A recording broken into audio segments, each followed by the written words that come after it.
मैत्रीपूर्ण जय भीम. नमो बुद्धाय.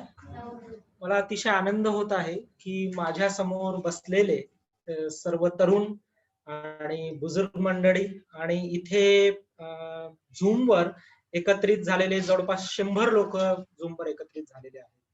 तर आपण सर्व डॉक्टर आंबेडकरांना, डॉक्टर आंबेडकरांच्या परिनिर्वाण दिनानिमित्त इथे एकत्रित आलेलो आहोत आणि जवळपास 64 वर्ष नाही का, एक मोठा कालावधी लोटलेला आहे. 64 वर्ष. आणि त्या निमित्ताने शाक्यमुनी धम्मप्रचार समिती, जसं माझे मित्र श्रमण केतू यांनी सांगितलं की 2007 पासनं तर 2020 जवळपास 13 वर्ष झाले ते सतत बाबासाहेबांच्या विचारांची ज्योत ही नेहमीच तेवत राहावी याच्यासाठी सतत अशा पद्धतीचे संगीतमय म्हणा किंवा मग प्रवचनातनं वेगवेगळ्या पद्धतीने बाबासाहेबांना सतत दरवर्षी ते मानवंदना देत आहेत. तर मी सुरुवातीला त्यांचं खूप खूप पुण्यनोदन करतो, आभार व्यक्त करतो. आणि ज्यांच्या घरी आपण बसलेलो आहोत ते आशिष भिवगडे मागच्या 4 दिवसापासून त्यांनी हे घर सगळ्यांसाठी खुलं केलेलं आहे. तर त्यांचं पण पुण्यनोदन करतो, आभार व्यक्त म्हणतो. कारण बंधू आणि भगिनींनो, ज्या विषयाला मी हात घालणार आहे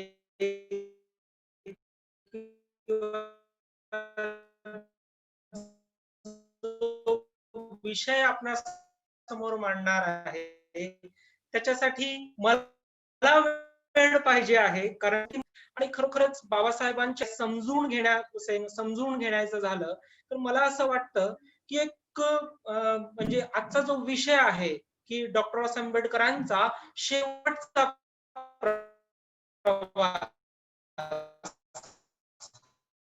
तर मला असं वाटतं की हा काही बाबी आपण बघणार आहोत आणि नंतर मात्र तो त्या प्रवासाचा शेवट कुठे झाला हा अतिशय धावता वेगामध्ये हा प्रवास मला जे समजलं, मला जे उमजलं ते तुमच्या समोर मांडण्याचा मी प्रयत्न करणार आहे. अर्थात हे माझे विचार आहेत म्हणून त्याची जबाबदारी सुद्धा मी घेतो. तर त्या अनुषंगाने आपणा सर्वांनाच माहित आहे की 1891 ला बाबासाहेबांचा जन्म झाला महू इथे. आणि त्यांचे जे पिता होते रामजी पिता हे लहानपणापासूनच बाबासाहेबांवर संस्कार ते करत होते. आणि तेवढे लहान असताना बाबासाहेबांना महाभारत असो, रामायण असो, कबीरांचे दोहे असो, ह्या सगळ्या बाबी ते सांगत होते. अर्थात मी जे काही सांगतो आहे हे नवीन आहे अशातला भाग नाही, हे सगळं आपल्याला माहित आहे. पण त्यातल्या काही मार्मिक बाबी मी आपणापर्यंत पोहोचवण्याचा प्रयत्न करत आहोत. अर्थात अतिशय लहान असताना छोटेशे भीमराव हे रामजी पितांना प्रश्न विचारतात. ते काय प्रश्न विचारतात? जेव्हा ते रामायण ऐकतात त्यावेळेस इथे मला कोणावर टीका करायची नाही, पण इतिहासातल्या या बाबी जाणल्याशिवाय नवीन इतिहास बनवणं हे फार कठीण आहे. त्या अनुषंगाने या बाबी तुमच्या समोर सांगू इच्छितो. आणि चिकित्सक बुद्धी कशी विकसित होते, रामजी पितांनी लहानपणीच त्यांची चिकित्सक बुद्धी कशी विकसित केली या बाबी मी तुमच्या समोर मांडण्याचा प्रयत्न करत आहोत. तर ते छोटासा भीमराव रामजी पितांना प्रश्न विचारतात की रामजी पिता, तुम्ही जे रामायण मला सांगता आहे तिथलं हा जो काही राम हा पात्र आहे, हा राम पात्र मला विश्वसनीय वाटत नाही, मला वंदनीय वाटत नाही. कारण त्याचं कारण ते आपल्याच भावाला सांगतात की एका महिलेचं नाक जे आहे ते छाटून टाक, नाही का. शूर्पणखाचं नाक छाटलं होतं लक्ष्मणाने. मग दुसरा प्रश्न ते करतात की त्यांच्या पत्नीवर त्यांचा विश्वास नाही, ती प्रेग्नेंट असताना तिला ते वनवासाला पाठवतात. या सगळ्या बाबी फार चिकित्सक याच्यामध्ये बाबासाहेब रामजी पितांना विचारत आहेत, नाही का. अर्थात रामजी पितांनी त्यावेळेस त्याचं उत्तर दिलं नाही. त्यावेळेस त्यांनी एवढंच म्हटलं की बाबा असे प्रश्न जे आहेत ते विचारू नकोस किंवा नाही का अशा पद्धतीने त्यांनी ते डील केलं, त्यांना ते डील केलं नाही. पण पूर्ण अर्थाने एक प्रकारे बाबासाहेब नेहमीच चिकित्सक वृत्तीने त्यांचे जे प्रश्न आहेत ते प्रश्न नेहमीच विचारत राहिलेत आणि म्हणून ते प्रश्नांचे उत्तर शोधू शकलेत नाही का. आपल्याला प्रश्नच पडत नाही नाही का, आपल्याला प्रश्नच पडत नाही. विचार करा, 5-6 वर्षाचा बालक एवढे तात्विक प्रश्न त्यावेळेस विचारत आहे. पण आजच्या प्रसंगी जर आपण आपलं व्यक्तिमत्व बघितलं तर काय खरोखरच हे छोटे छोटे प्रश्न आपल्याच जीवनातले प्रश्न आपल्याला पडता आहेत का नाही का. म्हणजे इथे स्टुडंट पण माझ्या समोर आहेत म्हणून त्यांना उद्देशून ही बाब मी सांगितली की जर आपल्याला ते प्रश्न पडत असतील तर मग त्याची उत्तर शोधण्यासाठी किंवा त्याच्यावरती उठण्यासाठी आपण ताकद टाकतो, आपण त्याच्यामधनं बाहेर पडण्यासाठी ताकद टाकतो, जी ताकद बाबासाहेबांनी त्यांचं संपूर्ण आयुष्य खर्चून टाकली नाही का. मग आपण पुढे बघतो, कारण हा जसं मी म्हटलं की हा इतिहास जो आहे तो मी धावत्या वेगाने तुमच्या समोर मांडण्याचा प्रयत्न करणार आहे. अर्थात इथे जे बसलेले आहेत त्यांना मी जे काही दाखवणार आहे ते त्यांना दिसणार नाही, पण माझ्या वक्तव्यावरनं ते त्यांच्या लक्षात येणार आहे नाही का. तर बघा, जिथे बाबासाहेबांचा जन्म झाला नाही का, आता आपण थोड्याच वेळात ते जे महू जे आहे नाही का, महूचं चित्र आपण बघू. तर हे ते महू गाव आहे जिथे बाबासाहेबांचा जन्म झाला नाही का. आणि हे ते रामजी पिता आहेत नाही. आणि मग पुढे आपण थोडं बघण्याचा प्रयत्न करू. बाबासाहेब कर्मवीर भाऊराव आहेत किंवा बाकीचे त्यांचे जे साथी आहेत आपले गाडगे महाराज आहेत, गाडगे महाराजांच्या सोबत त्यांचे फोटोज आहेत नाही. आणि नंतर ही परिषद फार महत्वाची आहे 1920 ची, कारण या 1920च्या परिषदेमध्ये पहिल्यांदा छत्रपती शाहू महाराज यांनी बाबासाहेबांना एक प्रकारे संपूर्ण समाजाचे ते नेते आहेत याची त्यांनी घोषणा त्यावेळेस केली होती. तर अर्थात मी पुन्हा त्याच्यामध्ये येईल, फक्त मला ते गाव तिथे दाखवायचं होतं त्या याच्यामध्ये. आता आपण पुढे बघू की तो काळ असा होता की त्या काळामध्ये शिक्षण जे आहे हे शिक्षण म्हणजे आपल्या सर्वांनाच माहित आहे की शिक्षण घेण्याची सुद्धा मुभा नव्हती. समजा जर इंग्रज भारतामध्ये आले नसते तर आपण शिक्षित पण झालो नसतो, पण त्या काळामध्ये इंग्रज भारतामध्ये आलेत आणि बाबासाहेब रामजी पिता हे सुभेदार झालेत आणि रामजी पितामुळे बाबासाहेब जे आहेत ते शिकू शकलेत. ते एक प्रकारे त्यांनी शिक्षण घेतलं आणि ते एकमेव व्यक्तिमत्व असं होतं त्या काळचं की तो एकमेव व्यक्ती असा शिकला की हजारो वर्षाची जी काही गुलामगिरी आहे ती हजारो वर्षाची गुलामगिरी त्या एका व्यक्तीने त्याच्या शिक्षणाच्या जोरावर, त्याच्या प्रज्ञेच्या जोरावर पूर्णपणे नष्ट केली. ही फार महत्वाची गोष्ट आहे नाही. एकच व्यक्ती शिकलेत, पण असे शिकलेत की त्यांनी पूर्ण इतिहासच बदलवून टाकला, नवीन इतिहासाची निर्मिती केली. त्या अर्थाने जर आपण त्यांच्या शिक्षणाकडे बघितलं तर खरोखरच आपलं शिक्षण जे आहे, आजचं आपलं शिक्षण जे आहे ते पुढचं पाठ आणि मागचं सपाट नाही का. आपल्याला पहिलीची जर गोष्ट विचारली, पहिलीची एखादी कविता विचारली तर ती आपल्याला आता बोलता येणार नाही नाही का. पण बाबासाहेबांचं शिक्षण हे एक प्रकारे पूर्ण अर्थाने ते ज्ञान अर्जन करणारं होतं.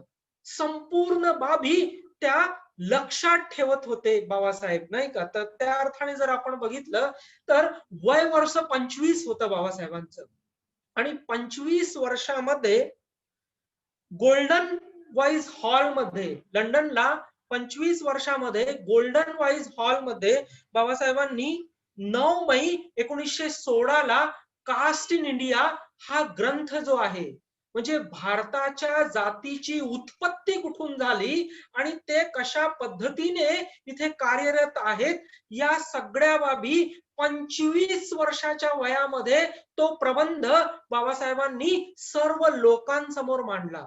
विचार करा, 25 वर्षाचे बाबासाहेब. आज आपलं वय जे काही असेल, एक साधा प्रबंध म्हणा किंवा साधं कुठलं लिखाण आपण केलेलं नाही, नाही का? पण त्यावेळेस बाबासाहेबांनी तो प्रबंध मांडला आणि नंतर त्याच्या आधारावर अनेक सुधारणा या भारतामध्ये घडून आल्यात. मग बाबासाहेबांचं ज्ञान जर आपल्याला पाहायचं असेल तर बंधू आणि भगिनींनो, त्यांनी राजगृह बांधलं आणि राजगृहामध्ये जवळपास 50,000हून जास्त पुस्तकं जे आहेत, 50,000हून जास्त पुस्तकं हे त्यांच्या घरामध्ये होते.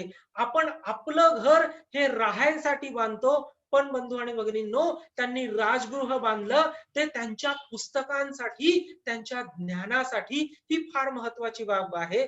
आणि त्यांचं ज्ञान कसं होतं हे तुम्हाला एका उदाहरणावरनं मी सांगू इच्छितो. बघा, आचार्य अत्रे, आचार्य अत्रे त्या काळामध्ये बाबासाहेबांचे घोर विरोधक होते. फारच घोर विरोधक होते आचार्य अत्रे. म्हणजे फार टीका करायचे बाबासाहेबांच्या कार्यावर. पण एकदा काय झालं, राजगृहावर आचार्य अत्रे आलेत आणि त्यांना काहीतरी एक पुस्तक पाहिजे होती, त्यातली काही माहिती पाहिजे होती. तर बाबासाहेब खाली बसले होते आणि वाचन करत होते. आचार्य अत्रे आलेत आणि बाबासाहेबांना म्हणतात, बाबासाहेब, मला या विषयाची माहिती पाहिजे. तर बाबासाहेब काय म्हणतात, एक काम कर, वरती जा, म्हणजे दुसऱ्या माळ्यावर जा. त्याच्यामध्ये तिसऱ्या, माझी अलमारी आहे, तिसरी अलमारी, त्या तिसऱ्या अलमारीच्या चौथ्या खाण्यामध्ये 5व्या नंबरची पुस्तक आहे ती काढ आणि त्या 5व्या नंबरच्या पुस्तकामध्ये पेज नंबर 107 आहे ते काढ. त्या 107 पेज नंबर मध्ये त्याच्या खालची जी ओळ आहे, 5वी ओळ, ती 5वी ओळ वाचून काढ, तुझ्या प्रश्नांचं उत्तर मिळेल. अत्रेंनी बाबासाहेबांनी सांगितलेल्या या सगळ्या गोष्टी फॉलो केल्यात आणि नंतर जेव्हा अत्रे त्या सगळ्या गोष्टी फॉलो करून परत आलेत आणि बाबासाहेबांकडे अवाक पाहत होते. 50,000 पुस्तकं, त्यामधली तिसरी म्हणजे एक प्रकारची तिसरं कपाट, त्या तिसऱ्या कपाट मधलं तिसरं खाणं, त्यातली 5वी बुक, त्यातला पेज नंबर, त्यातला उतारा. आता विचार करा, वय वर्ष आपलं जेवढंही असेल आणि आपल्या घरामध्ये जेवढ्याही पुस्तकं असेल, एक तरी पुस्तक आपण पूर्ण, म्हणजे त्याला काय म्हणता येईल, पूर्ण चाडलेली आहे का किंवा पूर्ण आत्मसात केलेली आहे का, असं बाबासाहेबांचं ज्ञान होतं. आणि त्या ज्ञानाला आचार्य अत्रे पुढे आयुष्यभर, एक प्रकारे पुढे आयुष्यभर बाबासाहेबांच्या विचारांना मानणारे झालेत आचार्य अत्रे. त्यांच्या ज्ञानाने बाबासाहेबांनी एका अशा इंटेलेक्च्युअल व्यक्तीला सुद्धा जिंकलं, नाही का? ज्ञानाने फक्त म्हणजे जिंकलंच नाही, तर त्याला आपलंस सुद्धा त्यांनी केलं. नंतर पुढे आपण बघतो बंधू आणि भगिनींनो, त्यांनी मिलिंद महाविद्यालयाची निर्मिती केली, नाही का? मिलिंद महाविद्यालय, बाबासाहेब म्हणतात की समजा एखादी चळवळ ही यशस्वी करायची असेल तर त्याच्यासाठी 3 बल लागतात. त्याच्यासाठी 3 बल लागतात. त्याच्यामध्ये मनुष्यबळ लागतं, द्रव्यबळ लागतं आणि मानसिक बळ लागतं. आपल्या हयातीमध्ये, नाही का, आपल्या हयातीमध्ये हे तीनही बल बाबासाहेबांनी निर्माण केलेत. आपल्या स्वतःच्या हयातीमध्ये मनुष्यबळ निर्माण केलं, द्रव्यबळ निर्माण केलं आणि मानसिक बल सुद्धा बाबासाहेबांनी निर्माण केलं. तर हे द्रव्यबळाचं उदाहरण मी आपल्याला देऊ इच्छितो की मिलिंद महाविद्यालय जे आहे, हे मिलिंद महाविद्यालयाची निर्मिती बाबासाहेबांनी केली. आणि बघा किती निगर्वी हे व्यक्तिमत्व, नाही का? फारच निगर्वी व्यक्तिमत्व, त्यावेळेसचे पहिले राष्ट्रपती जे होते डॉक्टर राजेंद्र प्रसाद, त्यांना त्याच्या शिलान्यासला बाबासाहेबांनी बोलवलं मिलिंद महाविद्यालयाच्या. आणि ज्यावेळेस तो शिलान्यास झालं आणि शिलान्यास होत असताना नाव करलं जातं बघा, नाही का, एक मोठा दगड होता,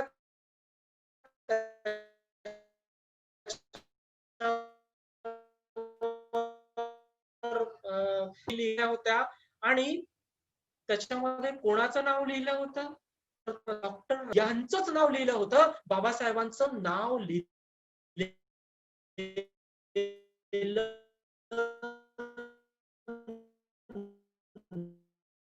होतं.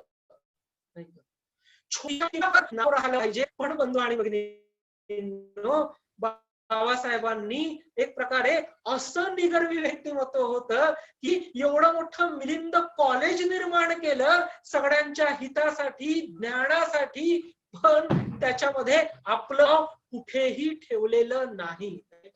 त्या अनुषंगाने मी हे उदाहरण आपणा सर्वांसमोर मांडू इच्छित होतो. आणि नंतर 20 जून 1946 ला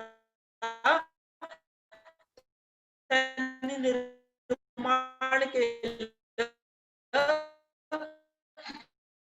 आणि हे लॉ कॉलेज होतं की हे मुंबईला त्यांनी निर्माण केलं. माझे विद्यार्थी येतील ते स्वतः लढा उभारतील याच्यासाठी त्यांनी लॉ कॉलेजची सुद्धा निर्मिती केली.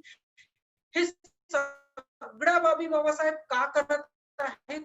एक प्रकारे या सगळ्या बाबींच्या माध्यमातून गतीने उपलब्ध झालं नाही. ते शिक्षण सर्व लोकांना, सर्व त्यांच्या अनुयायांना सहज गती उपलब्ध व्हावं, समाज पुढे यावा याच्यासाठी बाबासाहेबांनी या सगळ्या कॉलेजांची निर्मिती केली. आता फार धावत्या वेगामध्ये प्रकार त्यांनी नेमकं ती तयार करून घेतली, नाही का? कारण असंच एखादी व्यक्ती तयार होत नसतो, नाही. नऊ भाषा, आमची मातृभाषा बोलता येत नाही, नाही का? त्याचे उकारे, नाही का, फुल स्टॉप हे सुद्धा आपल्याला समजत नाही. त्या अर्थाने बाबासाहेब 9 भाषेमध्ये पारंगत होते. पहिली मराठी भाषा, दुसरी हिंदी, संस्कृत, गुजराती, अंग्रेजी, पारसी, जर्मन, पाली.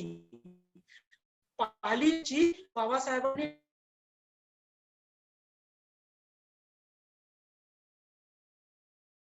जवळपास त्यांनी आपली जी तयारी आहे ती तयारी फार चांगल्या पद्धतीने करून घेतली. जसं मी सांगितलं की 9 भाषांमध्ये ते पारंगत होते. आणि नंतर बंधू आणि भगिनींनो, जसं मी सांगितलं की 3 बल पाहिजे, नाही का? मनुष्यबळ पाहिजे, मानसिक बल पाहिजे आणि द्रव्य बळ पाहिजे. हे त्यांनी त्यांच्या हयातीमध्ये निर्माण केलं. तर पहिलं आपण बघू मानसिक बल.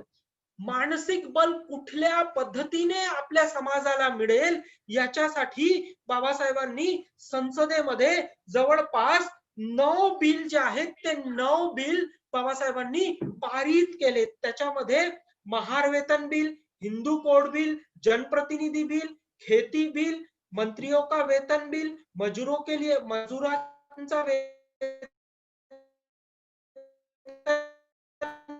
बिल, रोजगार विनिमय म्हणजे पीएफ, हे जे बिल आहेत ते त्यांनी म्हणजे मानसिक बळासाठी ते त्यांनी त्यांच्या हयातीमध्ये निर्माण केलेत आणि ते संसदेमध्ये मांडलेत. त्याच्यापैकी काही बिल जे आहेत ते पास झालेत आणि काही बिल जे आहेत ते बिल पास होऊ शकले नाहीत. जसं आता आजच्या घडीला आपण जर बघतो तर शेतकऱ्यांचं आंदोलन जे आहे, कारण ते सगळेच जे लोक होते ते जमीदार, म्हणजे जमीदार लोकांच्या संपर्कात असलेली ती संसद भवनातली मंडळी होती. म्हणून त्यांनी त्या खेती बिल जो आहे, जो आज एक प्रकारे सर्व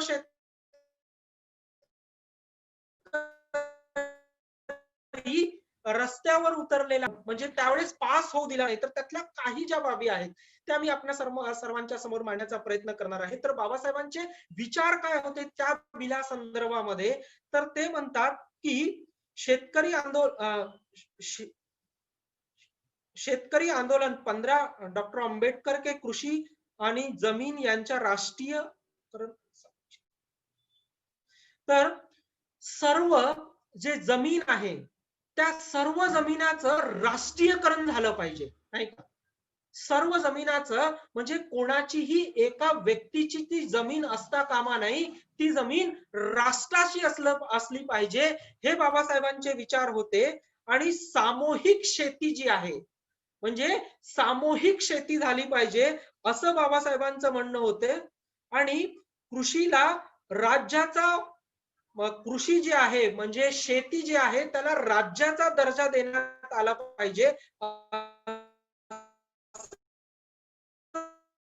बाबासाहेबांचा विचार होता. आणि एक प्रकारे शेतीला जे आहे ते वेगवेगळ्या लोकांमध्ये म्हणजे गावांमध्ये छोट्या छोट्या याच्यामध्ये शेतीला विभाजलं पाहिजे. आणि कुठल्याही पद्धतीच्या जातीच्या आधारावर ते शेतीचं वाटप झालं नाही पाहिजे. म्हणजेच एक प्रकारे जमीनदारी पद्धती जी आहे ती जमीनदारी पद्धती तिथून समाप्त होईल, नाही का.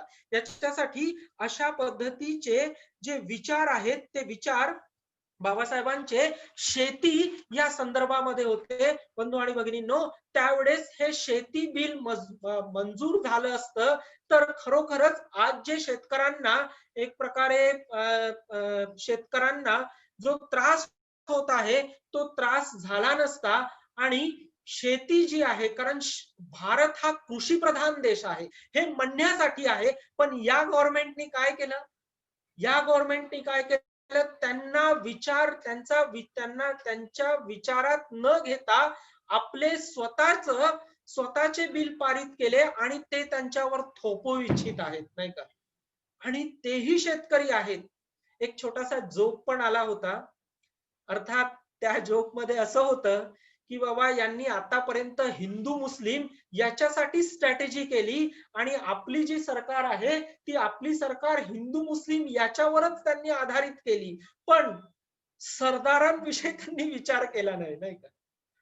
म्हणजे जे शीख समाज आहेत त्यांचा त्यांनी विचार केला नाही. आणि आज मोठ्या प्रमाणामध्ये आपले शीख बांधव जे आहेत ते मोठ्या प्रमाणामध्ये शेतीच्या त्या बिलाला विरोध करत आहे. आणि आपण सर्वच, तेच नाही तर आपण सर्व, मला असं वाटतं की जे लोक या सगळ्या बाबी जाणतात ते लोक सुद्धा या बिलाचा विरोधच करत आहेत त्यांच्या पद्धतीने. कोणी फेसबुकवर आपला विरोध नोंदवत आहे, कोणी व्हॉट्सअपवर आपला विरोध नोंदवत आहे, तर कोणी आजच्या प्रसंगी, आज भारत बंद होता, काही लोकांनी भारत बंद पुकारला तर त्याला पाठिंबा देऊन आपला विरोध नोंदवत आहेत. तर बंधू आणि भगिनींनो, अशा शेतकऱ्यांच्या पाठीशी उभं राहणं हे आपणा सर्वांचं कर्तव्य आहे. ते बिल जर पास झालं असतं, जे बिल बाबासाहेबांनी खेती बिल हे आणलं होतं, ते बिल त्यावेळेस पास होऊ दिलं नाही, म्हणून हा दिवस उगवला. आणि त्या लोकांना तशा पद्धतीने शेतकऱ्यांना बिचाऱ्यांना सामोरं जावं लागत आहे. त्यातली एकच बाब सांगतो, जो आलू, जो कांदा त्यांनी फार स्वस्तामध्ये विकला, आज तोच कांदा, तोच आलू त्यांनाच डबल भावामध्ये घ्यावं लागत आहे, नाही का. हे फारच म्हणजे विचित्र परिस्थिती या गव्हर्नमेंटनी आणून ठेवलेली आहे. आणि अर्थात त्याच्याविषयी मी नंतर बोलेल, फक्त मला हे मानसिक बल काय होतं हे तुम्हाला सांगण्याचा प्रयत्न मी करणार होतो. आणि नंतर त्यांनी मनुष्यबळ निर्माण केलं. मनुष्यबळ बलामध्ये त्यांनी बहिष्कृत हितकारणी सभा म्हणजे वेगवेगळ्या सभांच्या माध्यमातून एक प्रकारे ते मनुष्यबळ निर्माण करत होते. 20 जुलै 1924 ला ती सभा त्यांनी बोलवली. आणि मग समता सैनिक दल 3 मार्च 1927 ला त्यांनी ती बोलवली. आणि मग राजकीय संघटना सुद्धा त्यांनी त्यांच्या हयातीमध्ये मनुष्यबळासाठी निर्माण केल्या.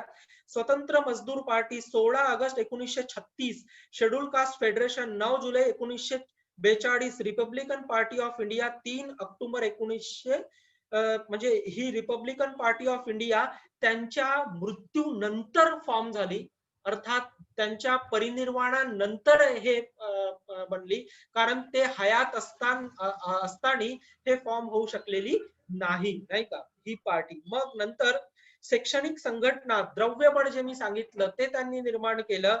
डिप्रेस्ड क्लास एज्युकेशन सोसायटी 14 जून 1928, पीपल एज्युकेशन सोसायटी 8 जुलै 1945, सिद्धार्थ कॉलेज मुंबई जे मी आत्ताच सांगितलं 20 जून 1946, मिलिंद कॉलेज औरंगाबाद 1 जून 1950, नाही का. आणि मग एक प्रकारे समाज प्रबोधनासाठी, नाही का, बघा समाज प्रबोधनासाठी सुद्धा बाबासाहेबांनी एक खूप प्रभावी माध्यम निर्माण केलं. हा सगळा प्रवास सांगत असताना तुम्हाला असं वाटेल की माझा सब्जेक्ट तर बाबासाहेबांचा शेवटचा प्रवास हा होता, हे मी काय सांगत आहोत. अर्थात या सगळ्या बाबी सांगितल्याशिवाय शेवटच्या प्रवासामध्ये नेमकं त्यांनी काय केलं हे आपल्याला समजणार नाही. त्याची पार्श्वभूमी म्हणून मी या सगळ्या बाबी सांगण्याचा प्रयत्न करत आहोत. तर मग बघा, त्यांनी फार प्रभावी माध्यम म्हणजे लोकांपर्यंत त्यांची गोष्ट पोहोचावी याच्यासाठी, जसं आता माध्यम आहे, आता काय माध्यम आहे तर फोन माध्यम आहे, युट्यूब माध्यम आहे, नाही का, फेसबुक माध्यम आहे. पण त्यावेळेस फारच कमी माध्यम होतं, एकच माध्यम होतं, ते म्हणजे पत्रकारिता, नाही का, पेपर हा एकच माध्यम होतं. तर त्यांनी पहिलं पेपर या भारतामध्ये काढलं आणि त्या पेपरची सुरुवात पण त्यांची नावं पण फार जबरदस्त पद्धतीने दिली. तर पहिल्या पेपरचं नाव काय होतं? मूक नायक, मुक्याचा नायक. या भारतामध्ये आपण एक प्रकारे मनुष्य म्हणून प्राण्याला भुंकण्याची मुभा आहे, पण आपल्याला बोलण्याची सुद्धा मुभा नाही, म्हणून आपण मूक नायक. तर 3 जुलै 31 जानेवारी 1920 ला बाबासाहेब मूक नायक काढता आहेत. बहिष्कृत भारत, या भारतामध्ये जिवंत हाडा मासा सारखे आपण असून सुद्धा बहिष्कृत आहोत, कारण गावकुसा बाहेर आपली घरं राहायची, म्हणून त्यांनी बहिष्कृत भारत 3 एप्रिल 1927 ला बहिष्कृत भारत हा पेपर काढला. जनता 24 नोव्हेंबर 1930 ला जनता हा पेपर त्यांनी काढला. आणि मग सगळ्यांना बाबासाहेब समतेकडे घेऊन जाऊ इच्छित होते, म्हणून 29 जून 1928 समता हा पेपर त्यांनी काढला. आणि मग बंधू आणि भगिनींनो, सर्व लोकांना घेऊन जाण्यासाठी प्रबुद्ध भारत 4 फरवरी 1956 ला बाबासाहेबांनी प्रबुद्ध भारत हा पेपर बाबासाहेबांनी काढला, नाही का. तर या सगळ्या घटनांमध्ये, या सगळ्या बाबींमध्ये आपल्याला एक बाब लक्षात येईल की बाबासाहेब आपल्या समाजाची एक प्रकारे बांधणी करत होते, नाही का. आपल्या समाजाला जागृत करण्यासाठी, आपल्या समाजाला एक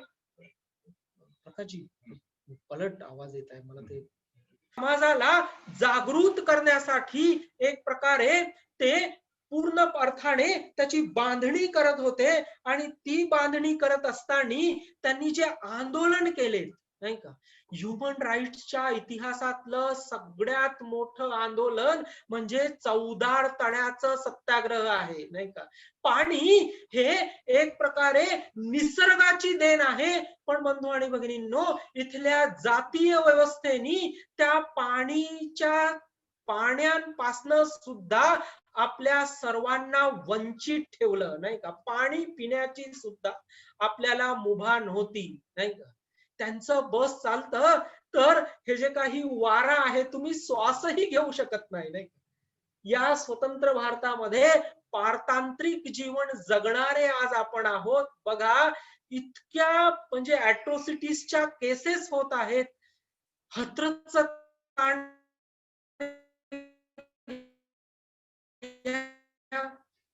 किंवा खरे आपण घटना बघत आहोत, तर आपल्याला एक प्रकारे आपलं शोषण कसं होईल, आपण कशा पद्धतीने पुन्हा त्या शोषणयुक्त याच्यामध्ये जाऊ, याच्यासाठीच पूर्ण प्रयत्न सुरू आहेत बंधू आणि भगिनींनो. म्हणून त्या काळामध्ये एक प्रकारे बाबासाहेब ही परिस्थिती पुन्हा उद्भवता कामा नये त्याच्यासाठी प्रयत्नरत होते. तर त्यांनी जे आंदोलन केले त्याच्यामध्ये महाड आंदोलन 20-3-1927 ला महाड आंदोलन त्यांनी केलं. धुळे आंदोलन त्यांनी केलं 12-2-1939 ला. अंबादेवी मंदिर आंदोलन 26-7-1927 ला त्यांनी केलं.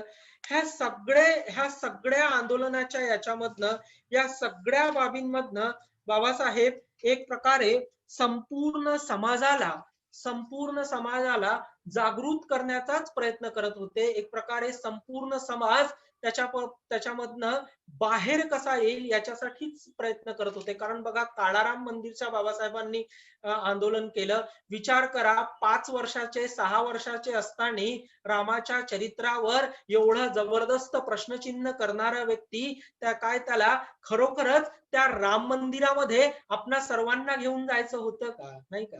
अशातला भाग नव्हता. कारण त्यांना या समाजाला जागृत करायचं होतं, आपल्याला जागृत करायचं होतं. त्याच्यासाठी ते जे आंदोलन आहे, ते आंदोलन बाबासाहेबांनी केलं. आणि मग पुढे हे सगळे आंदोलन करत असताना, ह्या सगळ्या बाबी करत असताना बाबासाहेबांच्या संपर्कात जे लोक आले बंधू आणि भगिनींनो, त्या लोकांना बाबासाहेबांनी भरभरून मदत केली, नाही का? जे लोक आले त्यातले काही उदाहरणं मी आपल्या समोर देऊ इच्छितो. त्यातलं एक उदाहरण असं आहे की एक फारच म्हातारी आजीबाई होती. त्याच्यामधनं बाबासाहेबांची करुणा कशी होती, ती करुणा मी इथे आपल्या समोर सांगण्याचा प्रयत्न करणार आहे. एक म्हातारी आजीबाई होती. जवळपास रात्रीचे म्हणजे जवळपास 2:30-3 वाजले असतील. ती आजीबाई राजगृहावर गेली आणि राजगृहावर गेल्यानंतर तिने काय केलं, दरवाजा ठोकला. बाबासाहेब त्यावेळेस वाचन करत होते आणि वाचन करत असताना बाबासाहेबांना तो आवाज गेला. पण यशवंत जो त्यांचा मुलगा होता, त्यांनी ते दार उघडलं आणि दार उघडल्यानंतर तो यशवंत म्हणतो, बाबासाहेब झोपलेले आहेत, तू निघून जा. पण यशवंताचा आवाज सुद्धा बाबासाहेबांच्या कानावर पडला आणि बंधू आणि भगिनींनो, यशवंताला बाबासाहेबांनी तिथून हाक मारली, यशवंता, तिला अडवू नकोस, येऊ दे. बाबासाहेबांचा आवाज पण फार जबरदस्त असा आवाज होता.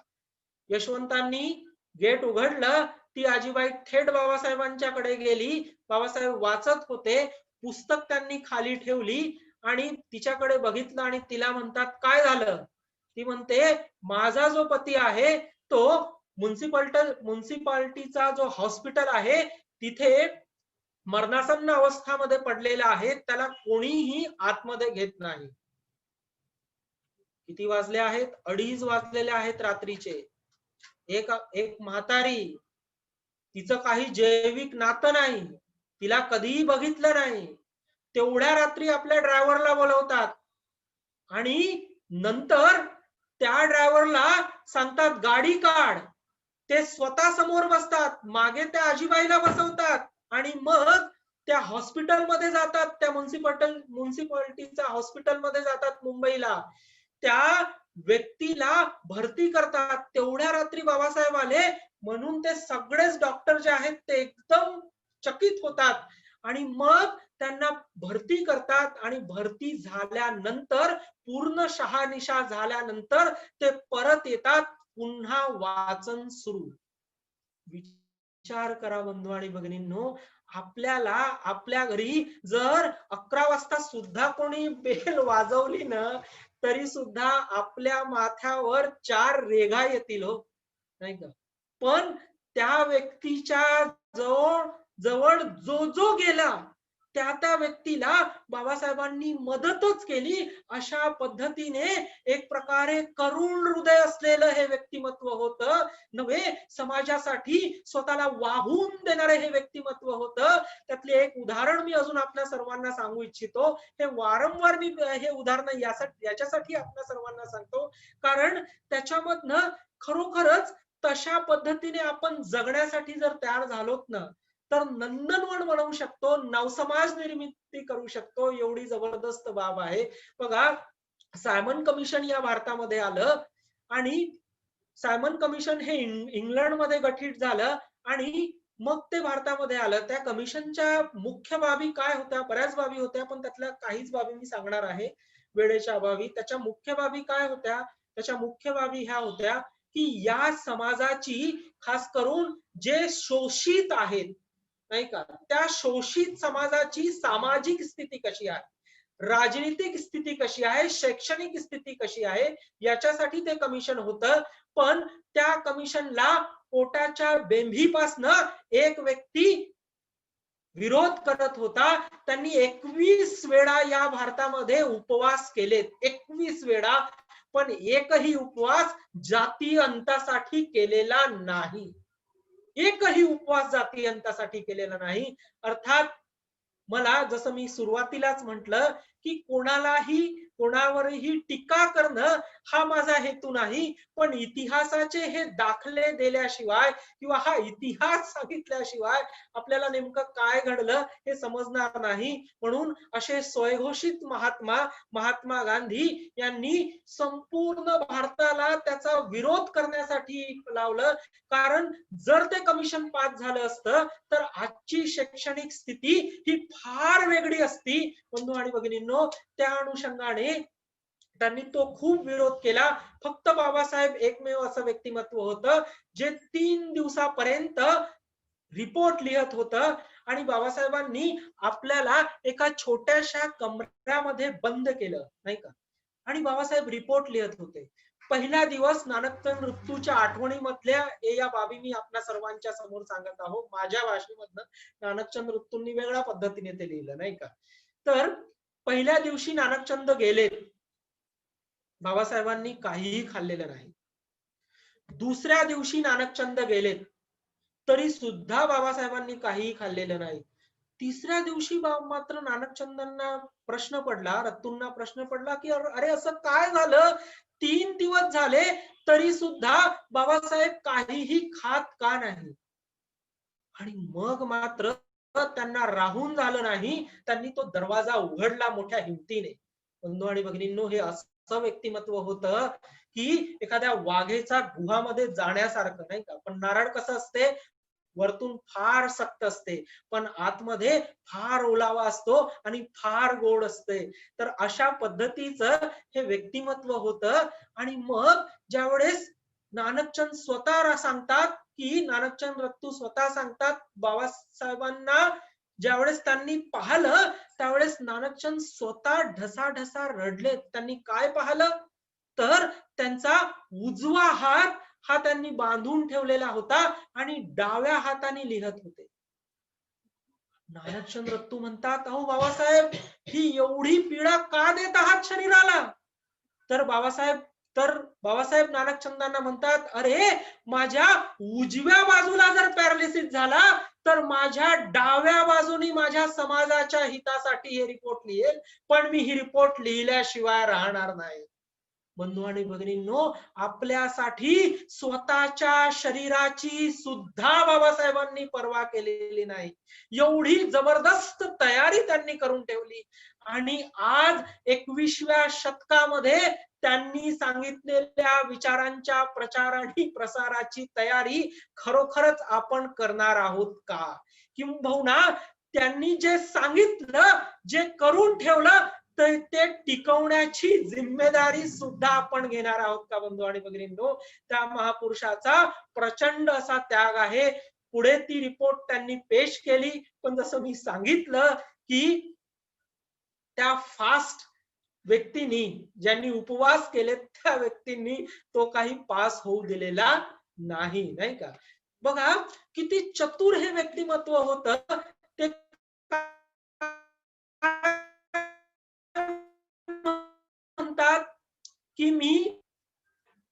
काय म्हणतात ते फास्ट फास्ट व्यक्ती नाही का, अस्पृश्यता मानत नाही. काय म्हणतात गांधीजी, मी अस्पृश्य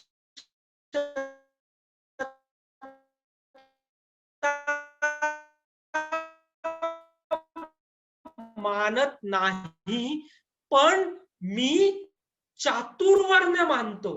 म्हणतात ते अस्पृश्यता मानत नाही, पण मी चातुर्वर्ण्य मानतो. चातुर्वर्ण्य म्हणजे काय? सुरुवातीला ब्राह्मण, त्याच्या खाली वैश्य, त्याच्या खाली क्षत्रिय आणि त्याच्या खाली शूद्र. आणि मग आपली तर गिनतीच नाही, कारण आपण अतिशूद्र. तर अशा पद्धतीने बाप करावे. आणि हे सांगत असताना एक बाब फारच महत्वाची वाटते, ती म्हणजे कुठलीही कृती ही नकारात्मकतेमधनं बाबासाहेबांनी केलेली नाही.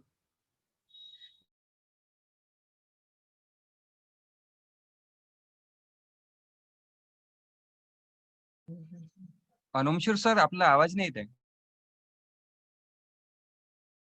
बाबासाहेब चळवळीचा जर आपण आढावा घेतला तर आपल्या लक्षात येईल की कोणतीही कृती बाबासाहेबांनी नकारात्मकतेच्या याच्यामधनं केलेली नाही, नाही का.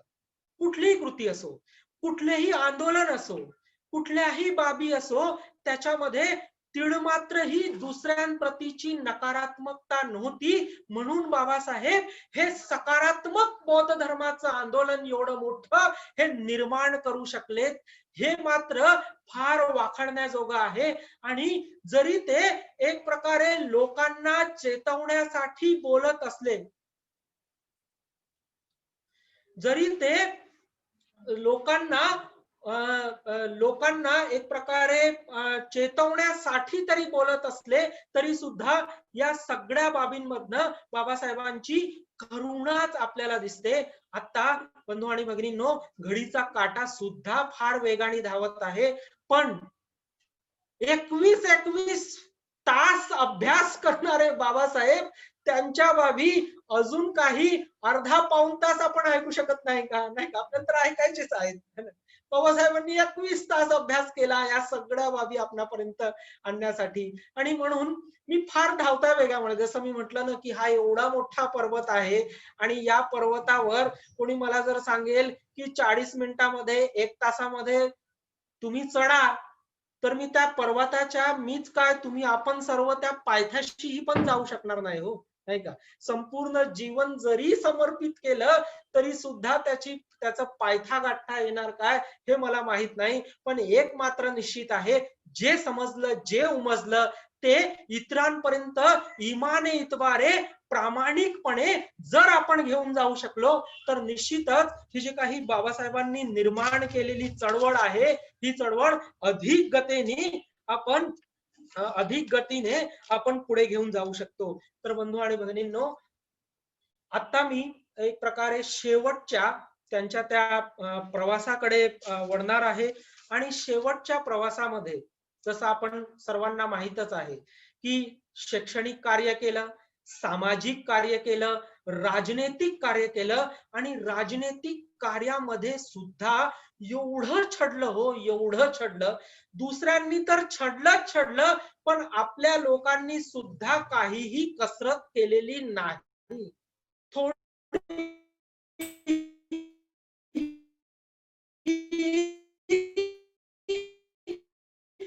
एक प्रकारे थोडीही गोष्ट ठेवलेली नाही त्यांना छळण्यासाठी. काय झालं, बोरकर हे जिंकून आले. अर्थात माझ्या, हे कुठे तुम्हाला पुस्तकात लिहिलेलं दिसणार नाही, हे माझ्या समजेनुसार मला जे समजते त्याच्यानुसार मी मांडण्याचा प्रयत्न करत आहो. तर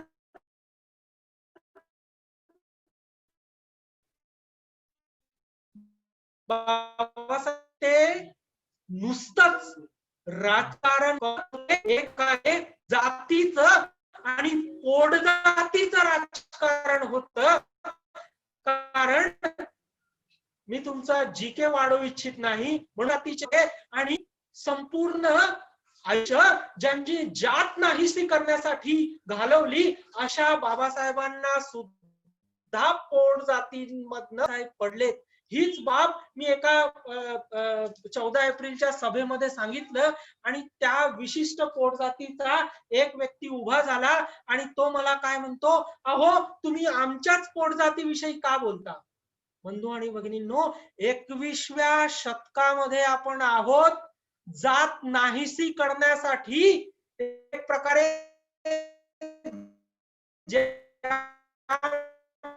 महामानवानी संपूर्ण एखाद्या व्यक्तीने उठून म्हणणं की तुम्ही विशिष्ट पोटजातीमध्येच का बोलतात, याचा अर्थ अजूनही फार बारकाईने जर आपण बघितलं तर अजूनही आपण पोटजात सोडलेली नाही. अजूनही आपण त्याच पोटजातीमध्ये आहोत, नाही का?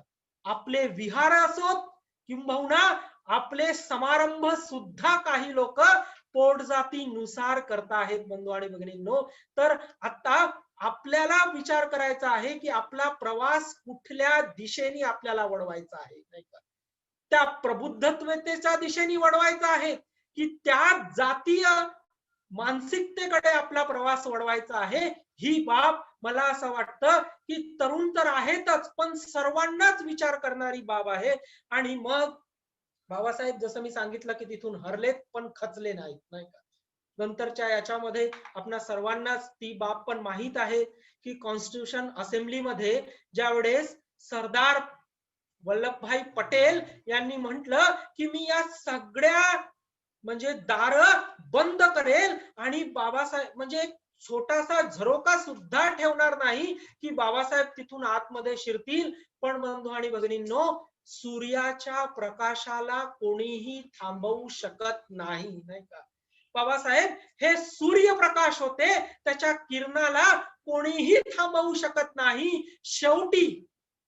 शेवटी मुंबईवरनं एका व्यक्तीला जागा शेवटी मग जोगेंद्रनाथ मंडल यांनी कलकत्त्यावरनं बंगालवरनं बाबासाहेबांना जिंकवून आणलं आणि राजनीती बघा, त्यांनी जिथून बाबासाहेब जिंकले त्या फाळणीमध्ये तो प्रदेश तिकडे बांगलादेशमध्ये गेला.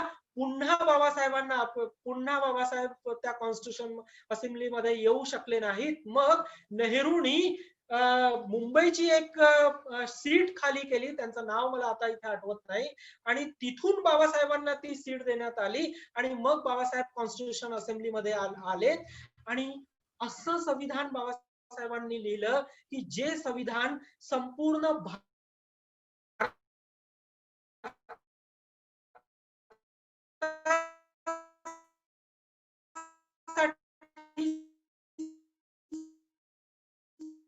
नाही तर जगासाठी नीती मूल्य त्या संविधान जर बघितलं तर हे जग लागू पडणारे नीती मूल्य आहेत. तीन गुरु होते, नाही का? बुद्ध, कबीर आणि फुले, नाही का? मला तर कधी कधी असं वाटतं आपण वंदन करू शकत नाही.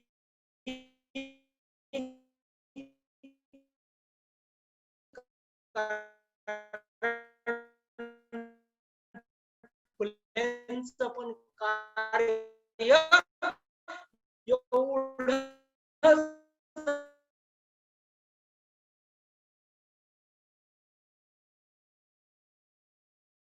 इंटरनेटवर ऐकत आहोत. तर मग बघा, जसं मी म्हटलं की महात्मा फुलेंना वंदन केल्याशिवाय आपण पुढे जाऊ शकत नाही. कारण भारतीय इतिहासातला हा असा सूर्य होता की ज्या सूर्यामुळे संपूर्ण समाजाला एक वेगळी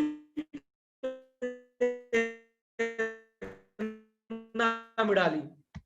तर त्यामध्ये बाबासाहेब 10वी पास झाले त्यावेळेस एक पुस्तक भेट दिली, बुद्ध चरित्र, आणि बाबासाहेब सांगतात की एक विलक्षण अशी ऊर्जा ते वाचल्यानंतर त्यांच्या मनामध्ये निर्माण झाली, नाही का, विलक्षण अशी ऊर्जा त्यांच्यामध्ये मनामध्ये संचारली. पण ती पुस्तक केळुस्कर गुरुजींनी लिहिली. केळुस्कर गुरुजी हे सत्यशोधक समाजाचे एक कार्यकर्ता होते. त्यावेळेस मुंबईला ज्यावेळेस महात्मा फुले फार आजारी होते, केळुस्कर गुरुजी त्यांना भेटायला गेलेत आणि केळुस्कर गुरुजी भेटायला गेल्यानंतर केळुस्कर गुरुजींना महात्मा फुले सांगतात, गुरुजी माझी तात्या, केळुस्कर गुरुजींना महात्मा फुले तात्या म्हणायचे, तात्या माझी एक इच्छा शेवटची अपुरी राहिली. तर ते बोललेत की काय? तर महात्मा फुले म्हणतात, मला समग्र बुद्ध चरित्र लिहायचं होतं, पण माझ्या तब्येतीमुळे, कारण महात्मा फुलेंना पॅरालिसिस झाला होता उजव्या बाजूला, डाव्या बाजूने ते लिहू शकत नव्हते. म्हणून जे आधीचं उदाहरण मी सांगितलं की बाबासाहेबांनी स्वतःच्या शरीराची अशी सुद्धा तयारी करून ठेवली, कारण शेवटी महात्मा फुलेंना डाव्या बाजूने जर लिहिता आलं असतं तर त्यांनी लिहिलं असतं, पण त्यांनी ती प्रॅक्टिस केली नव्हती म्हणून ते लिहू शकले नाही. ती बाब केळुस्कर गुरुजींना सांगतात की गुरुजी मला समग्र बुद्ध चरित्र लिहायचं आहे,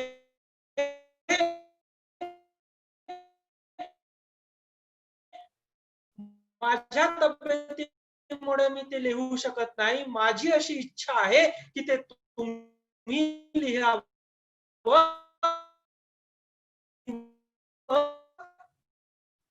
केळुस्कर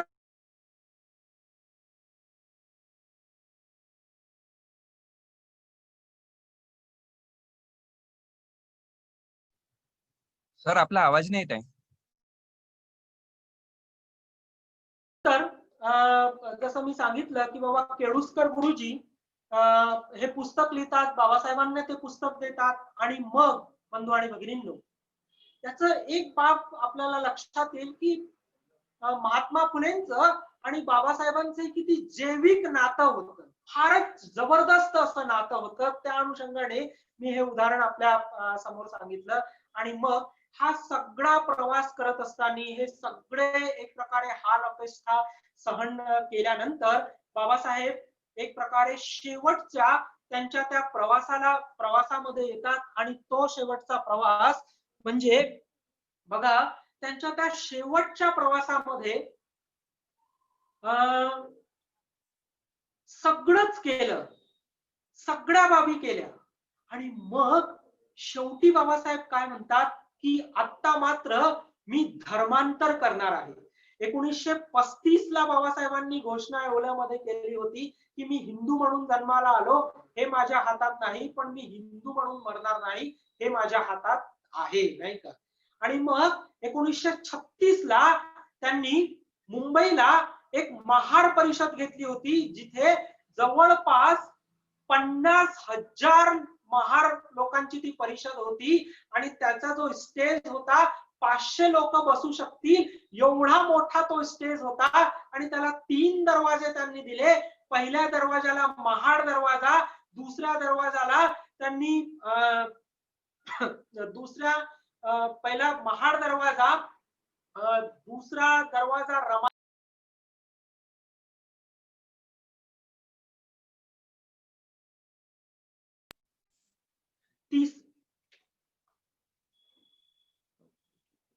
तिसरा चौदार तळा दरवाजा, असं त्यांनी 3 दरवाजांना ते नाव दिलं. आणि त्यावेळेस खास करून बाबासाहेबांनी शेवटचा तो म्हणजे शेवटच्या याच्यामधल्या या प्रवासामधल्या या बाबी सांगणं फार गरजेचं आहे. तर त्या याच्यामध्ये बाबासाहेब म्हणतात की मी जेवढे राजकीय हक्कासाठी मी जेवढे परिश्रम घेतलेले आहेत तेवढे कोणीही परिश्रम घेतलेले नाहीत, तरी सुद्धा मला असं वाटतं की धर्मांतर हे फार महत्वाचं आहे. आणि माझं धर्मांतर हे सामाजिक किंवा राजकीय नसून ते पूर्ण अर्थाने आध्यात्मिक आहे. हे 1936 ला बाबासाहेब सांगत आहेत, नाही का. काय म्हणतायत ते सामाजिक नाही, ते राजनीतिक नाही, तर ते पूर्ण अर्थाने धार्मिक आहेत, नाही का, धार्मिक प्रेरणेमधनं मी हे धर्मांतर करत आहो. बंधू आणि भगिनींनो, आता इथे प्रश्न उद्भवतो की जे लोक असं म्हणतात की राजकारण प्रथम, धर्मकारण दुय्यम, तर मी त्यांना सांगू इच्छितो की 36 मध्ये बाबासाहेब म्हणतात की राजकीय हक्कापेक्षा सुद्धा धार्मिक हक्क हे फार महत्वाचे आहे, कारण धर्मसत्ता ही राजसत्ता आहे. हे बाब बाबासाहेबांना समजलं होते, ही बाब बाबासाहेबांना उमजली होती. बघा 1992 मध्ये या भारतामध्ये एक रथ निघाला, त्या रथाच्या आधारावर 1994 मध्ये एक 11 दिवसाची गव्हर्नमेंट निर्माण झाली आणि त्याच्यानंतर आज 5 वर्ष आणि इथेन पुढे अजून 5 वर्ष एक असमान एक प्रकारे एक गव्हर्नमेंट आपल्यावर राज्य करत आहे. ती जरी आपल्याला हवीशी वाटली किंवा हवीशी नाही वाटली तरी सुद्धा ते आपल्यावर राज करत आहेत. आताच नुकतंच पदवीधर मतदार संघाचे निवडणुका झालेत, त्याच्यामधनं ज्यावेळेस बॅलेटनी निवडणूक झालेत, एकही जागेवर फक्त एक जागा त्यांना मिळाली, कुठलीही जागा त्यांना मिळालेली नाही. मी काय इथे सांगू इच्छितो, त्याचं कारण असं आहे कारण ते पर्सेंटेज मध्ये 3% आहेत आणि पर्सेंटेज मध्ये आपण एवढ्या जास्त परवान्यामध्ये असून सुद्धा आपली सत्ता येत नाही. त्याचं कारण हे, कारण आपल्याला ते धम्म जो आहे त्या धम्माची किल्ली गवसलेली नाही. बघा ज्यावेळेस अशोकाला ते गोष्ट गवसली त्यावेळेस अशोकाने संपूर्ण जम्बूद्वीप हा धम्ममय करून टाकला. त्यांच्याकडे राज्य होतं पण राज्य हे धम्माच्या आधारावर त्यांनी केलं, म्हणून संपूर्ण जम्बूद्वीपाला धम्ममय करून टाकलं.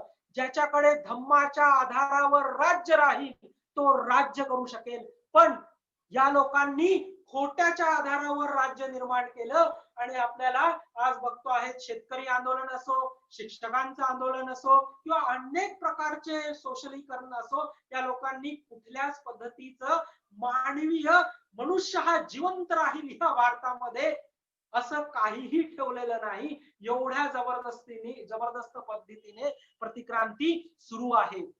तर बंधू आणि भगिनींनो, या प्रतिक्रांतीला एकच उत्तर आहे, ते म्हणजे महामानव डॉक्टर बाबासाहेब आंबेडकर. आणि मग शेवटी हा सगळा प्रवास करत असताना बाबासाहेबांना कळून चुकलं की धम्म क्रांतीशिवाय दुसरी बाब नाही.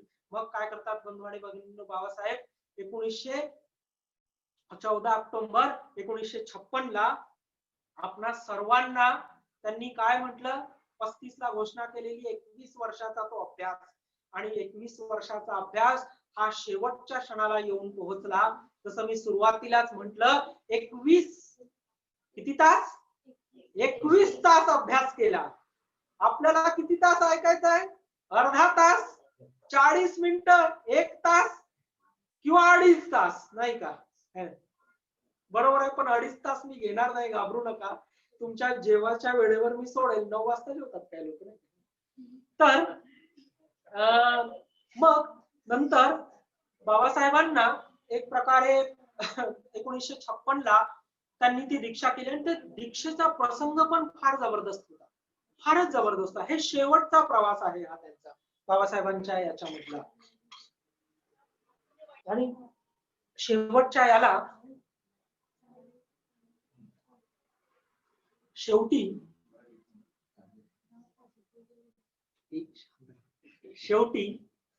काय करतात बाबासाहेब, त्या लक्षावधी लोकांना म्हणतात, काय म्हणतात की ज्यांना ज्यांना माझ्या सोबत दीक्षा घ्यायची आहे ते लोक उभे व्हा.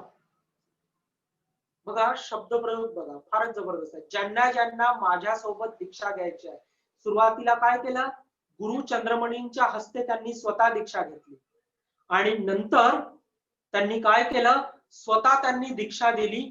बौद्ध धम्मामध्ये उपासकाची दीक्षा नव्हती, भिक्षू दीक्षा हीच दीक्षा होती. बाबासाहेबांनी एक नवीन गोष्ट या संपूर्ण समाजाला दिली, एक नवीन बाब बौद्ध धम्माला दिली. आणि बाबासाहेब असं म्हणू शकले असते की सगळेच उभे व्हा, तर कोणाची म्हणजे हिंमत होती का त्यांच्या समोर बसून राहायची, नाही का? पण तुमचा निर्णय तुम्ही घ्या. अत्तदीप भव, जे बुद्धांनी त्यांच्या महापरिनिर्वाणाच्या शेवटी सांगितलं होतं, तीच बाब बाबासाहेब इथे सांगता आहेत की ज्यांना ज्यांना दीक्षा घ्यायची आहे ते उभे व्हा. आणि मग सर्व लोक दीक्षा घेण्यासाठी उभे झाले. त्याच्या आधी 2 दिवसाआधी ज्यांनी ठरवलं होतं त्या मंचावर बसून की बाबासाहेबांच्या सोबत दीक्षा घेणार नाही, असे ते ज्यांनी ठरवलं त्या लोकांना सुद्धा बाबासाहेबांनी उभं केलं, नाही का? ही बाबासाहेबांची करुणा बघा. कारण 3 दिवसाआधी एक मीटिंग झाली, त्या मीटिंगामध्ये एक ठराव पास करण्यात आला. बाबासाहेबांना सांगण्यात आलं की इलेक्शन होते, नाही का? इलेक्शन आहेत, तुम्ही हे जो काही धर्मांतराचा सोहळा आहे हा धर्मांतराचा सोहळा मागे घ्या. पण बाबासाहेबांनी म्हटलं काही झालं तरी सुद्धा हा सोहळा मी मागे घेणार नाही. आणि मग बाबासाहेबांनी तो ठराव पास करण्यात आला की बाबासाहेबांसमोर आम्ही दीक्षा घेणार नाही. मंचावर बसून सगळेच होते, पण ही बाब बाबासाहेबांना माहीत चालली. बाबासाहेब थकलेले होते, ते बसून दीक्षा घेऊ शकत होते, हे माझं चिंतन आहे. पण बाबासाहेबांनी काय केलं, बाबासाहेब उभे झाले आणि उभे झाले तर त्यांना सुद्धा उभं व्हायला सांगण्यात आलं आणि एक प्रकारे ते सुद्धा उभे झालेत. अशा पद्धतीने सर्व लोकांच्या सोबत बाबासाहेबांनी ते दीक्षा घेतली, त्रिशरण पंचशील घेतलं आणि नंतर 22 प्रतिज्ञा सुद्धा हे नवीन एक प्रकारचं ऍडिशन केलं. कारण आपले लोक फार हुशार आहेत. 21व शतक आहे म्हणून सांगू इच्छितो, ज्या आपल्या पुढाऱ्यांनी किंवा ज्या आपल्या बुजुर्ग लोकांनी मोठ्या हिमतेने गुलामगिरीचे ते सर्व बाबी फेकून दिल्या होत्या, त्याच बाबी आज मागच्या दारातनं आपल्या घरामध्ये प्रवेश करत आहेत. बंधू आणि भगिनींनो, तीच गुलामगिरी मागच्या दारातनं प्रवेश करत आहेत. तीच गुलामगिरी किचन मध्ये आपल्याला दिसते, छोटासा लाईट टिमटिमताना दिसते, नाही का? अर्थात आपल्याकडे एवढा मोठा प्रकाश असून सुद्धा त्या छोट्याशा प्रकाशाची आपल्याला गरज पडते. त्याचं कारण असं, कारण अजूनही त्याच मानसिक गुलामगिरीमध्ये आपण आहोत. आणि मग तो प्रवास झाल्यानंतर चंद्रपूरला त्यांनी 16 तारखेला दीक्षा दिली आणि मग नंतरच्या याच्यामध्ये बाबासाहेब काठमांडूला गेले आणि काठमांडूला एक त्यांनी व्याख्यान दिलं, बुद्ध आणि कार्ल मार्क्स. बाबासाहेब दुसरंच व्याख्यान देणार होते, पण त्यांना सांगण्यात आलं की तुम्ही बुद्ध आणि कार्ल मार्क्स याच्यावर तुम्ही बोला. आणि फार जबरदस्त ते व्याख्यान होतं. माझ्याकडे वेळ नाही त्या व्याख्यानाविषयी सांगायला. आणि मग तिथून बाबासाहेब परत आले. परतीच्या प्रवासामध्ये बाबासाहेब परत येत असताना ते वाराणसीला थांबले आणि वाराणसीच्या विद्यापीठामध्ये त्यांनी 2 लेक्चर दिलेत युथ साठी. प्रत्येक एका तरुणाने हे 2 लेक्चर बाबासाहेबांचे ऐकलेच पाहिजे. आता वेळेअभावी त्याच्याविषयी मी सांगणार नाही. आणि नंतर मग बाबासाहेब जिथे पहिल्यांदा धम्म अस्तित्वात आला, असं सारनाथला गेले. प्रत्यक्षदर्शी सांगतात की बाबासाहेबांना हुंदका आला होता. कारण नेहमीच बाबासाहेब खंबीरपणे उभे राहून बोलणारे, पण त्यांची प्रकृती बरी नव्हती म्हणून बसून त्यांनी त्यांचं प्रवचन दिलं, लेक्चर दिलं. आणि बाबासाहेबांनी ज्यावेळेस ते लेक्चर दिलं तो रविवार होता. तथागतांनी ज्यावेळेस त्यांचं धम्म अस्तित्वात आलं, त्या पंचमग्गीय भिक्षूंना ज्यावेळेस पहिल्यांदा धम्म सांगितला, इतिहासाला कलाटणी देणारी ही बाब आहे किंवा इतिहासाला स्मित करणारी बाब आहे, तो सुद्धा रविवारच होता. बाबासाहेब त्यांच्या शेवटच्या प्रवासाला आहेत बघा. इथे त्या दिवशी बाबासाहेबांनी 5 गोष्टी त्यांच्या अनुयायांना सांगितल्या, त्या फार महत्वाच्या आहेत. त्या 5 बाबी, तर त्या 5 बाबीमध्ये बाबासाहेब काय सांगता आहेत, तर बाबासाहेब सांगता आहेत की प्रत्येक रविवारी प्रत्येक बौद्धांनी बुद्ध विहारामध्ये गेलं पाहिजे. आता याचं एक्सप्लेनेशन करायला मला वेळ नाही. मग दुसरी बाब बाबासाहेब सांगता आहेत की जिथे बौद्ध लोक राहतात तिथे बुद्ध विहाराची निर्मिती केली पाहिजे, हे दुसरी बाब सांगत आहेत. तिथे त्या सारनाथच्या धम्मेक स्तूपच्या खाली बसून. आणि मग तिसरी बाब बाबासाहेब सांगता आहेत की बुद्ध विहार हे फार महत्वाची बाब आहे. बुद्ध विहार हे फक्त पूजा अर्चा करण्याची केंद्र असता कामा नाही. पूजा अर्चा तर केलीच पाहिजे, पण फक्त पूजा अर्चा करण्याची पूजा अर्चा करण्याची केंद्र असता कामा नाही, तर सामाजिक न्याय, राजनीती आणि शिक्षा याची ऊर्जा केंद्र असली पाहिजे, हे बाबासाहेब तिथे सांगतायत. ही फार महत्वाची बाब आहे. काय सांगतात बुद्ध विहारामध्ये काय झालं पाहिजे, तर सामाजिक न्याय, राजनीतिक प्रशिक्षण आणि शिक्षण याची ऊर्जा केंद्र विहार असली पाहिजे, हे बाबासाहेब सांगतायत. त्या अनुषंगाने मी सर्व विहारांना फार त्यांचं आभार व्यक्त करू इच्छितो, कारण बऱ्याच विहारांमध्ये आता एक प्रकारे लायब्ररी ज्या आहेत त्या ओपन केलेल्या आहेत आणि खूप आपले विद्यार्थी जे आहेत त्या विहारांमध्ये जातात, पण त्याच्यासोबत धम्म शिकणं आणि ह्या ज्या काही बाबासाहेबांनी बाबी सांगितल्या त्या सुद्धा करणं फार गरजेचं आहे. आणि मग चौथी बाब बाबासाहेब सांगतायत की एकाही बौद्धाने कुठल्याही हिंदूंच्या मंदिरामध्ये जाता कामा नाही. बाबासाहेब काठमांडूला होते. काठमांडूला असताना पशुपतीनाथचं मंदिर होतं.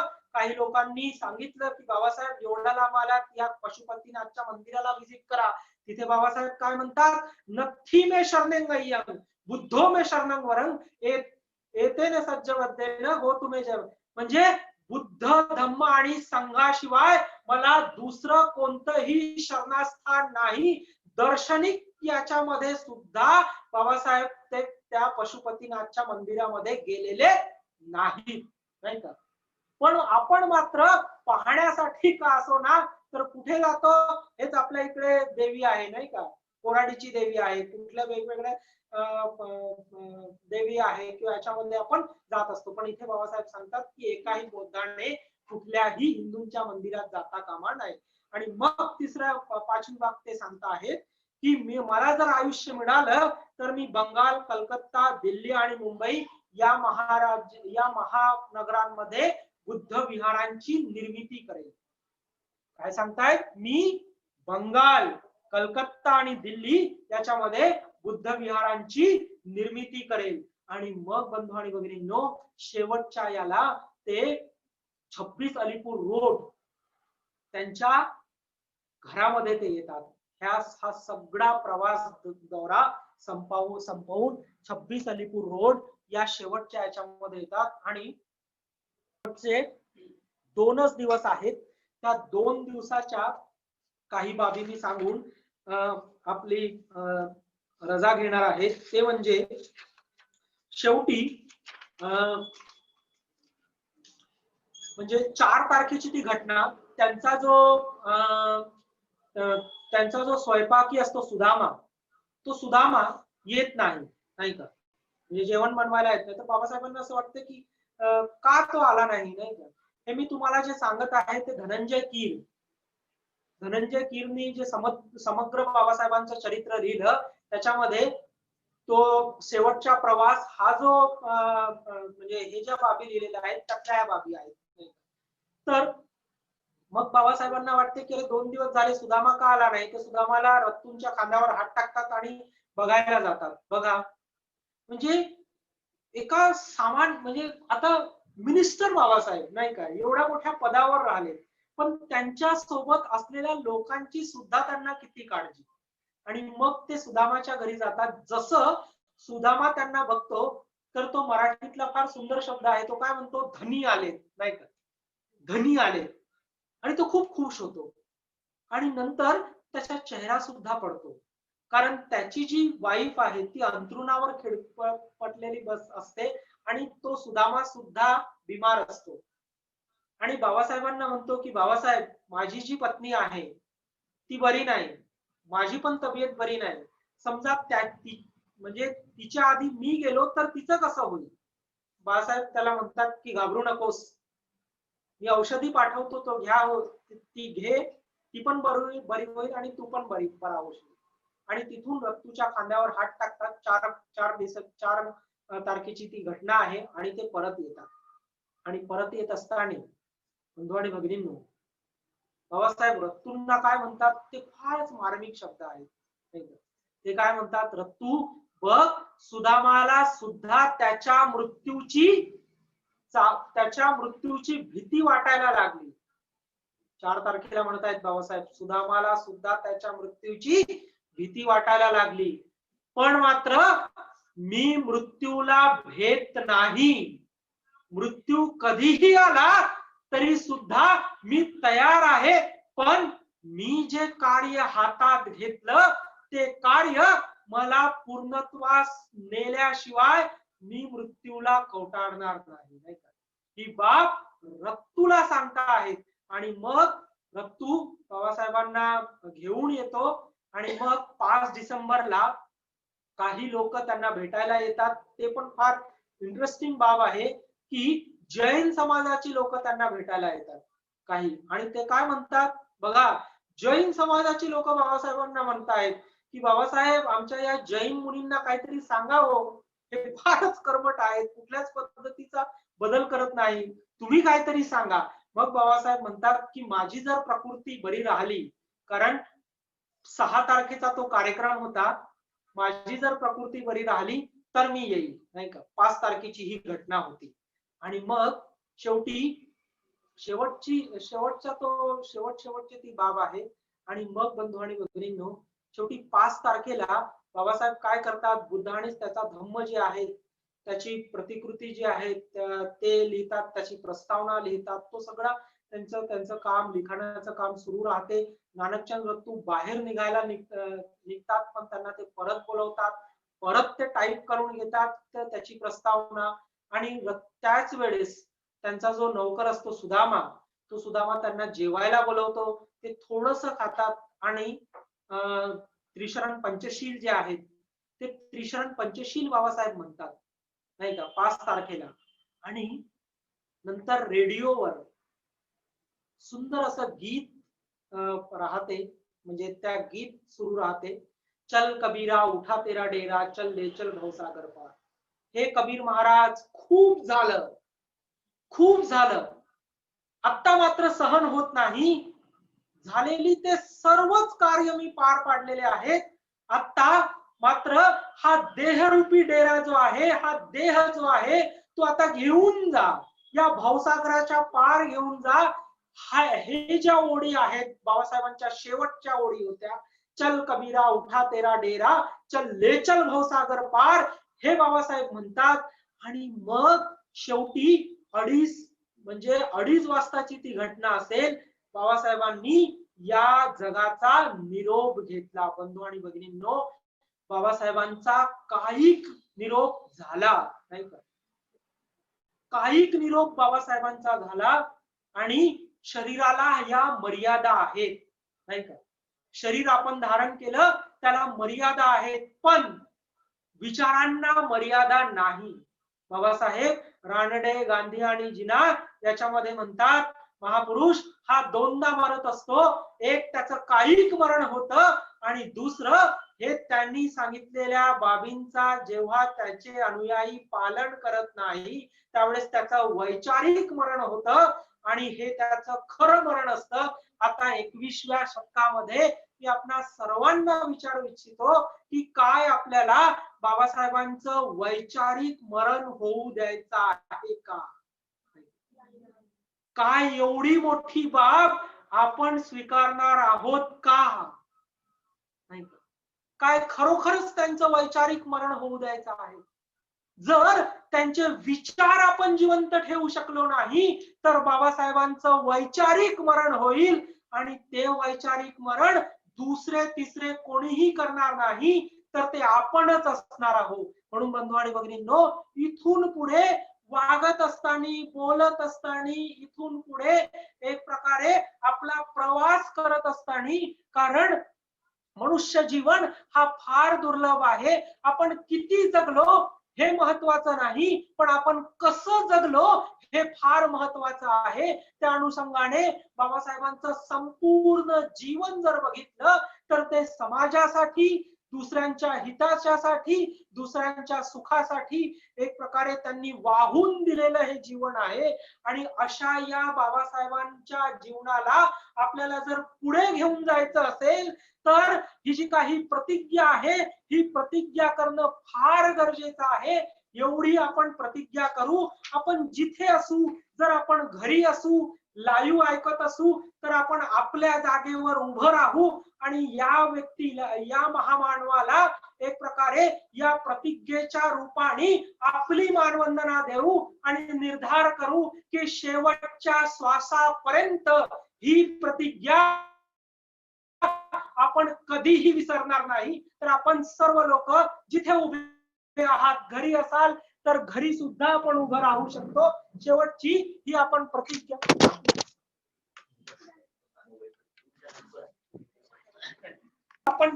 आपण करू. मी आधी म्हणतो, माझ्या मागून आपण सर्वांनी म्हणायचं आहे. प्रतिज्ञा आपण करूया. जीवसृष्टी आहे असीम, ती भवसागर पार नेण्याची. प्रतिज्ञा आपण करूया. आपला दोष असंख्य, ते नष्ट करण्याची. प्रतिज्ञा आपण करूया. आहे सत्य अनंत, ती पूर्ण आकलण्याची. प्रतिज्ञा आपण करूया. भगवान बुद्धाचा अतुल्य मार्ग, तो पूर्ण साध्य करण्याची.